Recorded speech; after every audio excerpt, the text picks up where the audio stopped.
По минатонеделниот протест, инициран поради свирепото убиство на велешанката Росица, движењето ниту една повеќе за попладнево најави блокади на раскрсницата кај паркот Жена Борец во Скопје. Јорданчо Цветановски го следи протестот. Јорданчо, повели пренеси ни ја сликата од таму, дали се собраа граѓаните, дали почна протестот и кои ќе бидат пораките?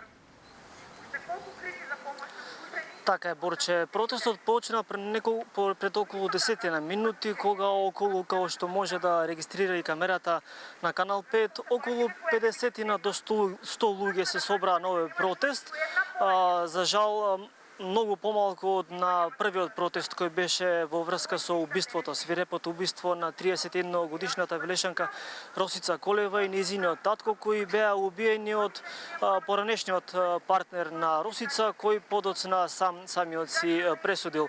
Овде луѓето што се дојдени се згрозени од целиот тој случај, кој се случи на 15 септември, велат дека институциите мора навремено да реагираат, мора навремено да реагираат на сите повици на жените, особено кои најчесто се злоставувани од своите сегашни или поранешни партнери, за да бидат заштитени со цел во иднина никогаш повеќе да не се случуваат вакви работи.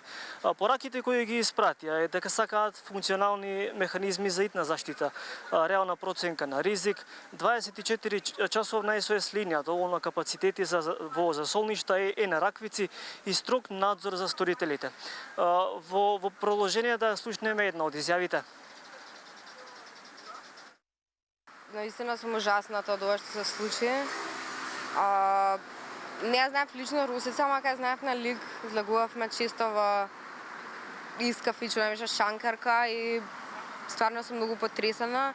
И уште сум попотресена од тоа што пријавувала безброј пати и ништо не било превземано, така да стварно мислам дека треба да има корените промени во како се постапува во случај со семејно насилство. Така, инаку 20 случаи на фемицид се евидентирани во Македонија од 2019 до 2023 година. За 4 години се покренати 17 кривични постапки за фемицид, во кои се убиени 19 жени. Тоа за сега се сите информации, Борче, што можам да ги споделам тука од протестот. Ние ќе останеме да ги слушнеме и останатите пораки, а останатите пораки ќе ги слушнат нашите гледачи во следното информативно издание. Студио? Така е, Јорданчо Цветановски во живо околу протестите за фемицидот.